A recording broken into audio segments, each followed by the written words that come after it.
So for us, Brinshore Development is a development company. We're working with 6 different purpose-built initiatives around the country.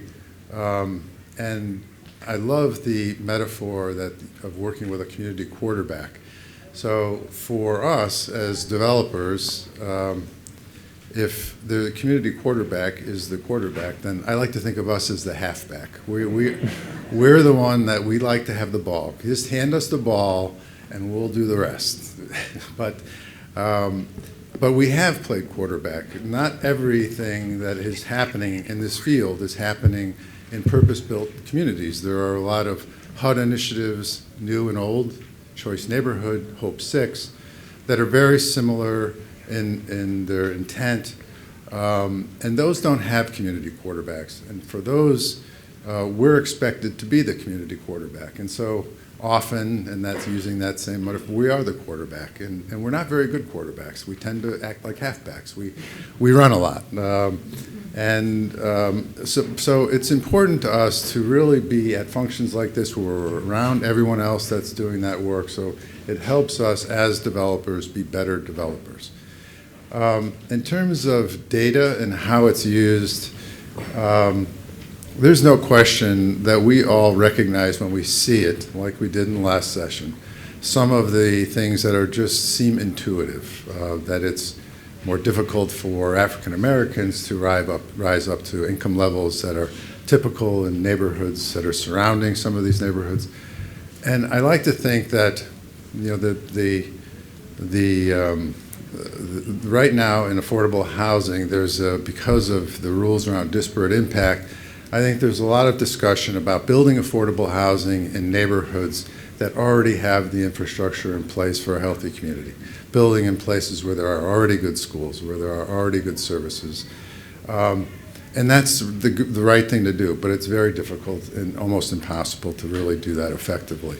And so for most of us, and for most of us in this room, we are changing neighborhoods that are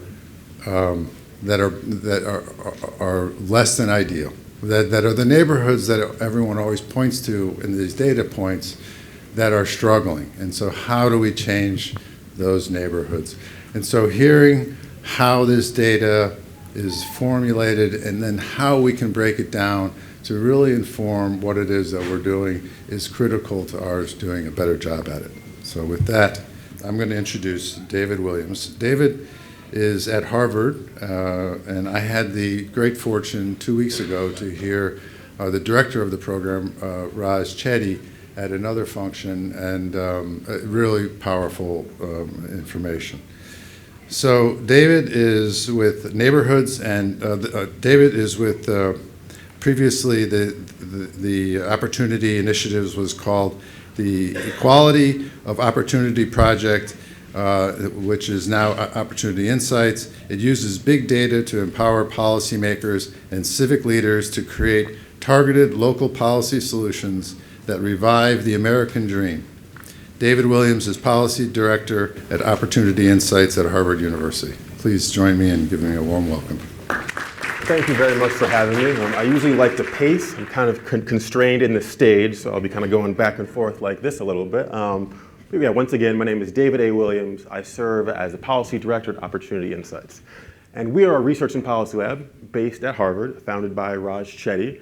And we use big data to think more critically around policy solutions. And so it's my role as our policy director to really think about how we translate this data and research into real partnerships and real policies and hopefully real impact on the ground. And as a little bit of background, I'm from Detroit, Michigan, and before serving Opportunity Insights, I was working in the mayor's office. I'm largely focused on affordable housing policy, land use, and economic development. As you can imagine, and as you probably know, Detroit has gone through some trying times, right? A city that had almost 2 million people around 50 years ago, lost over half its population. Even over the past 15 years, we lost 250,000 people, and 1 in every 3 homes was foreclosed on. So when I entered into the mayor's office, we were actually entering into the largest municipal bankruptcy in American history. So I think we were suffering from a lot of the ills you see in Black and brown communities across the country, but at a much different scale. Right? So our main goal was thinking around how do we literally rebuild the physical infrastructure of a city that's seen over 50 years of trauma. Right? It made us really think critically around our investments in terms of resources and human capital, made us be more strategic, and we really were and are starting to see real change. Right? We're starting to see more stability in the neighborhoods. We're seeing less blight. People are starting to move back into the city. But as things look better, I think a question that I had and my colleagues had was, is all this good progress really impacting the life outcomes of the families who care about most, right? Those vulnerable families who were with us through the hard times, are they and their children benefiting from all this new growth and development? And to be candid, we didn't know the answer to that, right? We saw good things happening, but we didn't have the data or the information to know what that meant in the long term, right? How would these kids be doing in 5, 10, 15, 20 years as their neighborhoods were looking better, but we weren't sure about if it was really systemically changing outcomes for them. So that's what we're focused on at Opportunity Insights, just thinking about these questions and how we can use data to help policymakers like myself 2 years ago, and I think like all of you who are working on the ground in neighborhoods, to use our resources even more effectively. And I think one thing to note is that it's thinking about how we can use our data to be supportive of the field, but also how do we get in the field, right? How do we ask you the right questions to actually research, to actually inform our research agenda? How do we make sure that we're asking the right questions that can be helpful to the folks doing the work? So I'll start off talking a little bit about our research overall and thinking through how that can impact policy. And I think I'm most excited to actually have a dialogue and get your thoughts and your questions as well. So we'll start at a very high level, thinking about the American dream. It might be a concept that you've seen in our research before, but thinking around what is economic mobility, what is economic opportunity, and is the American dream still alive and well in America? And so what we do, it's a multifaceted, complicated concept, but to start, we try and distill it into a very simple statistic. What are the chances that you will grow up to earn more than your parents? And how we track that is using IRS records, historical IRS data, and comparing kids' earnings to that of their parents. And so what we see here is that for folks who were born in the 1940s, the American dream, that expectation of upward mobility, was a virtual guarantee, right? 90% of children grew up to earn more than their parents. But we see that assumption of prosperity, that American dream has been fading significantly. So much so that for folks like me born in the 80s, that guarantee has become a coin flip. There's a 50-50 shot now about whether you will grow up to live that dream, to be upwardly mobile, to earn more than your parents. And in many ways, we feel like this is somewhat at the crux of a lot of the political, cultural, and social frustration that we see today. That this dream, this assumption of upward mobility has become so fleeting for many. And we think about how do we reverse these trends that we're seeing today. So that's what we do, is we think about how do we use big data and research to inform policies to reverse these trends. So you have groups like Amazon and Google. They use big data and monetize it very effectively. So why don't we try and use those same concepts to actually influence policy in a way that benefits all? And one place that we started is looking geographically at these trends in economic mobility. So we looked at the fading American dream over time, but we see that it differs dramatically across the country today as well. So what this chart is showing you is economic mobility rates in regions across the country. Red are areas of lower mobility, and blue are areas of higher mobility. And what this looks at specifically is that for kids who grow up in these different regions, specifically kids who grow up in low-income families, families making around $27,000 when they're growing up, what are their average incomes in adulthood? So you see in the blue areas, in the Great Plains and places like Utah, we see extremely high rates of mobility, higher than any country that we have data for. But you see in places like the Southeast and the Rust Belt, much lower rates of mobility. So a place like Charlotte, a place like Atlanta, kids who grow up there, low-income kids who grow up there, on average grow up to be low-income adults. Again, whereas places like Dubuque, Iowa, or Salt Lake City, kids whose families earn around $27,000, they on average are earning upwards of $30,000 and $40,000. So we're not only seeing certain trends over time, but we see very different outcomes depending on where kids grow up. And one thing that I think we found interesting in the data was right? Places like Charlotte and here in Atlanta have been growing tremendously over the past 10, 20, and 30 years. But we're not seeing that tremendous growth reflected in these outcomes. So we actually look at some of these other factors, and we look at job growth over the past 30 years. And we see that job growth in these cities is not highly correlated with upward mobility for the kids who grow up there. Right? So again, places like Charlotte and Atlanta, tremendous growth, new jobs, booming economy, but that's not translating into opportunity. And we do some work with a lot of partners in Charlotte, and what we've learned there, what they're seeing is that Charlotte has lots of great jobs. You see skyscrapers going up in their downtown. Bank of America headquarters. These are great jobs for folks who move to Charlotte, right? It's a land of opportunity for folks who are coming to those places. But those kids who are growing up there, they seem to be locked out of that opportunity, right? So of course jobs are important, right? You know, I come from a mayor's office, the mantra is jobs, jobs, jobs. Economic development is the key. And of course jobs are important, and they bring other benefits to a city, but without that human capital component, without creating pathways to those jobs for our local kids, we're seeing that jobs alone aren't fixing this issue. So another issue is race, right? We look at the demographics of the country. You see the Southeast, places in the Rust Belt like Cleveland, Detroit, right? Is that what is driving some of these lower outcomes, knowing the disparate outcomes we see across racial lines in this country? And so here we're looking at the same upward mobility metric, right? What are the average outcomes for kids who grow up in low-income families across the country? But we're looking now specifically at outcomes for black men versus white men. And one thing to note is that these two maps are on the same color scale. And what that tells us is that the best place in terms of outcomes for low-income black men is still worse than the worst place for low-income white men. But we do see there still is that geographic difference, right? So in Appalachia, in West Virginia, and some of these places, you do see lower outcomes. So geography is still a driving force, but race is really at the center of all of these items. And one thing to note is that we can do the same analysis for women, but we see very different outcomes, right? When we compare outcomes in terms of individual income for women, white women compared to black women, we don't see that same disparate outcome, right? So actually conditional on income, right? So women who grew up in similarly low-income families, white women versus black women, have very similar outcomes across the country. So we see what's driving these issues is not only race, but gender, right? So I think helping us think more critically around things like mass incarceration in the criminal justice system, employment discrimination. And it's such an impact that we can also look at it for high-income black men versus white men. And so this is a graphic that the New York Times created based on some of our data.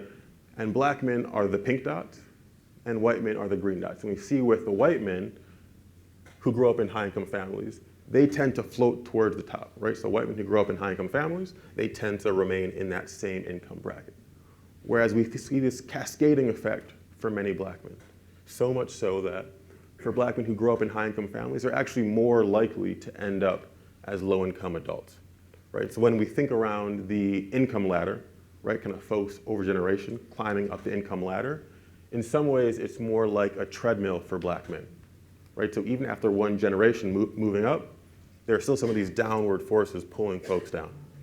I think, again, it's making us think more critically around, one, our history, and two, those systemic forces within our communities and across the country that are pulling folks down, that are keeping folks from economic prosperity. All right, so one thing is, we're looking at outcomes in Charlotte versus outcomes in a place like Dubuque, Iowa, right? It's my job to think around policies. It's gonna be tough if I go to Charlotte and say, hey guys, be more like Dubuque. They have it all figured out. Just take their lessons and we'll fix this problem, right? That's usually not super helpful. So one thing we can do with the data is we can dive deeper into communities, right? So these trends that we're seeing at the national level, we're seeing them within every community in America as well. And this is also available online, Opportunity Atlas, opportunityatlas.org, and you can dive into any community and look at different outcomes based on neighborhood, based on race and gender. And if you want, feel free to check it out right now and look at your community. This is a trick I use so if people are on their phones, I can think they're looking at the atlas and not texting their friends. But feel free to check out your own community. But so we dove into Atlanta, and we can look specifically at outcomes for low-income black children. And you might note some of these gray areas. Those are areas where there aren't enough black children to actually create an estimate of their outcomes. But in many communities, you can see that those same kind of green and blue to red color scales that we saw across the country exist within communities. So it's not just thinking, hey, Charlotte or Atlanta, be more like Dubuque or Salt Lake City. Let's actually look and see what's going on in your own communities. And let's see what's happening in places just a few miles away. And so one thing we start to look at is, what is it about certain neighborhoods that create these trends of upward mobility? And there are 4 characteristics that we've come across when we kind of correlate our outcomes and national data. Some are pretty intuitive, right? So places that have lower poverty rates, where they're more economically integrated, have better outcomes for low-income kids. Places that have schools that actually support low-income kids effectively. But some other things that are a bit harder to put your finger on, right? So we see that the factor most highly related to upward mobility are the proportion of 2-parent households in the community. One thing that I find particularly striking, and we see in the data, is that, especially for young black men, regardless of their own family structure, in communities that have more black fathers specifically present, all those young men, on average, have better outcomes. In terms of social capital, right, I mentioned that it seems like job growth doesn't solve the problem. Also, we see that the location of jobs to a community doesn't seem to correlate with economic mobility. But we see that kids who grow up in communities that have a higher proportion of employed adults also have better outcomes.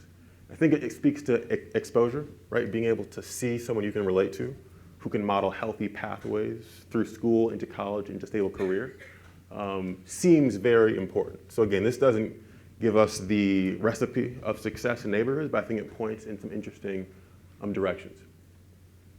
And one thing we see too is that you might assume that certain neighborhoods are better because certain kinds of people move there. But we see in the data that there's an actual causal impact of that place that people are exposed to. So these are 2 places in Seattle where we've been running a pilot project. So Normandy Park, the low-income kids who grow up there on average earn around $40,000. In the Central District, similarly low-income kids grow up to earn around $26,000. And we see that for kids who moved from Central Park to Normandy Park at age 2, on average earn around $39,000. We see that for every year, at a different point that move is made, impacts those outcomes. Up to around age 22, and then we see that exposure effect trails off. And we see it so clear in the data that even when families move to a new neighborhood, right, that younger sibling who made that move earlier, who had more exposure, oftentimes has better outcomes in adulthood. Right? So it's not just certain kinds of folks moving to certain places, but it's the causal impact of that neighborhood on these kids. And I think what it speaks to is not just about moving, but I think it also speaks to our ability to change these outcomes. Right? So every year matters. It's not just early childhood or age 5 or age 7, but every year of exposure has an impact. And I think that can help us think critically around how are we supporting kids at every stage of youth. I think it makes sense. If you're a parent, you're probably not only worried about age 7, you're worried about that kid's entire life. So how do we really create that network of services to be supportive across youth? And similarly, like what's a neighborhood? Or we talk about the importance of neighborhoods. How big is it? What does that mean? And so when we look at factors like poverty rates that are related to upward mobility, we see that once you get a half mile away from somewhere where someone lives, that exposure really fades away. Right? The neighborhood is very hyper-local. Poverty rates, other factors, once you get a half mile away, it seems to not really matter. So how can we really focus on neighborhoods in a very clear way? And I think that's why I'm excited to talk to you all, because you do this work, right? This is literally what you do every single day. I think this, I assume, probably reinforces a lot of your assumptions in what you see. I think we're trying to think around how can we spread this message wider and also learn more nuance about what these findings tell us. And so, interesting data, big data. I think it's cool. I'm a nerd though. So how do we actually turn this into real things? How we've been thinking about it is threefold. So when we think around our history of redlining and segregation, right? So how do we start to break down the barriers of access to some of these high opportunity places that we can now identify in the data? I think, two, how do we more effectively invest in disinvested communities and create higher opportunity places everywhere? And then similar to neighborhoods, right, we see that the impact of neighborhoods from ages 0 to 18 and your early 20s is paramount. The neighborhood's kind of the nexus of impact. Then how do we also support colleges to be greater engines of economic mobility as well once you get past childhood? So I'll run through a pilot project we've been working on, I think. So we're looking at Atlanta, and we see that these opportunity outcomes tail very closely with racial patterns in the city. Right? It almost looks like a one-for-one relationship between low opportunity and kind of the African American population versus neighborhoods that are whiter. And what we see right now is that our housing policy oftentimes is not only kind of reaffirming these patterns of segregation, but it's actually reinforcing them in very real ways. Right? So we're overlaying affordable housing developments, low-income housing tax credit developments on this opportunity measure. And like in many communities across the country, they're almost exclusively in these neighborhoods that historically have been lower opportunity for the kids who grow up there. And we see it similar with Section 8 vouchers or housing choice vouchers, right? Almost exclusively in neighborhoods that historically have lower outcomes for the kids who grow up there. And so we, using this data, have been working with housing authorities to think around how we actually create more access and more diversity of choice for families. So we work our pilot project with the Seattle Housing Authority and the King County Housing Authority called Creating Moves to Opportunity, and thinking around, now that we can pinpoint some of these places that have better outcomes, what are the services needed to actually help families who are interested make moves to those neighborhoods? And I think part of our research question was, is it about preferences? Right? Are families in certain places because of family connections and networks they have there?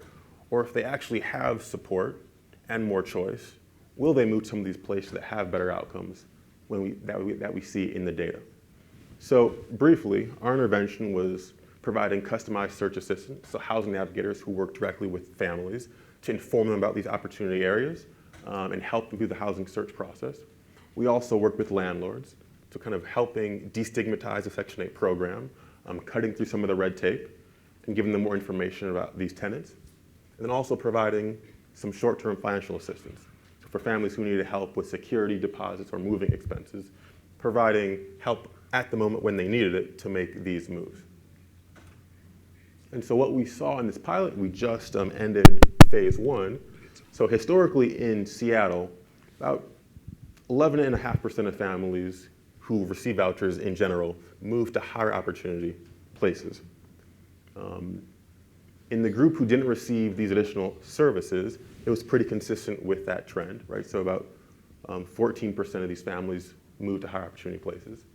For those folks who received the additional services, almost 4 times as many families actually made those moves, right? So families who received some housing search assistance, where we helped make connections with landlords and they had some financial assistance, were almost 4 times more likely to move to these neighborhoods that have better outcomes for kids like them, right? Kids growing up in low-income families. And you can see these blue areas of those high opportunity places in Seattle and King County. And you see these green pins are those places that families move to who receive those services. I think one thing that was heartening for us was that, right, they're not all bunched up in one place, right? It's not like there was one apartment building that took all these families, but they actually had the opportunity to move across a pretty large area, both in Seattle and King County. And I think this, starts to speak to, one potential tool in our toolkit to actually start breaking down some of these barriers of access. And what we saw as well is that for the families who receive those services, they're much more satisfied with their new neighborhoods and are much more interested in staying in those places. And one thing that I find actually almost most compelling about this is that, right, these aren't just families who move to these higher opportunity places. These are just families who received those services and presumably made a better informed choice about where they wanted to live.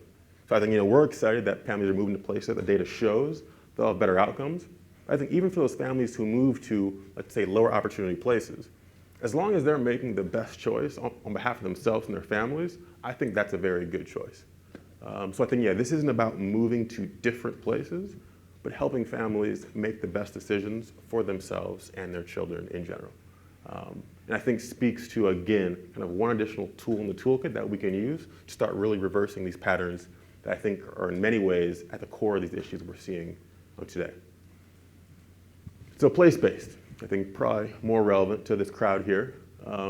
Unfortunately, I don't have a great pilot that shows that this just works and we can all go home at the end of the day, right? But so one thing that we're focused on is kind of using our big data. One thing we can do is link older programs to see what their long-term outcomes were, right? So figuring out what are those best practices, what are those evidence-based best practices, and how do we create that full network of services throughout youth. And so again, we don't have the answer here, right? We don't have it all figured out, but we're starting to slowly build up that evidence base. It's going to help equip families, policymakers with that menu of services, and I think using the expertise in this room to think about how you actually operationalize all that work. And one thing that I'm very excited about too is we're looking at kind of historical Hope 6 projects and choice neighborhood projects to really see what the impact has been, right? I think my sense is, in kind of working in housing in Detroit, is that when I would Google best practices, no one had a real sense of the impact of those programs, right? You see neighborhoods improve, but improve for whom? Right, those families who moved away, some came back, some didn't. How did it impact them? You know, those new families who came. I think it's very hard to tell exactly what the impact of these developments have been on the long-term outcomes for those folks who were there originally. So we're trying to link all those families in the data, track those long-term outcomes to get a sense of what was the real success of these programs, and hopefully present some evidence or some data to help inform all the work that yourselves and our colleagues are doing across the country. So I think there's a long way to go in this space. I think one thing that I'm interested in is just to hear your perspectives, right? What do you think is working?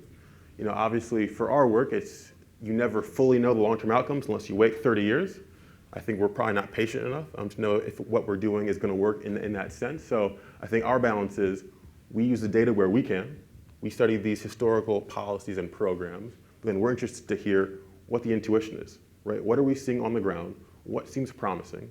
And how do we continue to build that evidence base through RCTs, through evaluations, through just good data-backed practices in general. And then looking at higher ed. So what this chart here is showing us is looking at what we call access and success rates. So access for every school in the country is looking at how many of their students are coming from low-income families, right? Families in that lowest quintile. And then that success rate is for those low-income families, or for those low-income students, how many are moving into that upper income bracket. And so we can do that for every school across the country. I've pulled out some from Atlanta and Georgia. And right, you see on the far left side, there's a lot of schools that have very high success rates for those low-income students, but not surprisingly, there aren't that many low-income students who actually go to those schools. And then oftentimes on the far right, you have schools, a lot of community colleges that have very high access rates, a lot of low-income students, but those students aren't very successful at moving up the income ladder. And so what we try and do is pull out some of those outliers. And one thing that I've been very heartened by is that a lot of HBCUs serve as outliers in a chart like this. Right? They actually have higher access rates than normal, but do a pretty darn good job of moving kids up into the middle class. Right? So learning those lessons to say, what can we do to help bring more kids in and really support them when they're at our schools and push them into the middle class and beyond. And really kind of create that pipeline, right? So starting to reintegrate our communities, create more income and racial diversity across our communities and our country, and invest in a more targeted and efficient way in all of our communities, and then create stronger pipelines through college and into stable careers in general. And some work that we're excited about in Charlotte is that you saw those broad swaths of red in the southeast. And Charlotte actually had the lowest mobility rates of every metro in the country. And they use that as a wake-up call, right? I think, again, people were surprised by it. I think Charlotte has a big ego. But they said, hey, we're not gonna shove this to the side. We're gonna accept this and think around, how can we be a high opportunity city in addition to being a high growth city?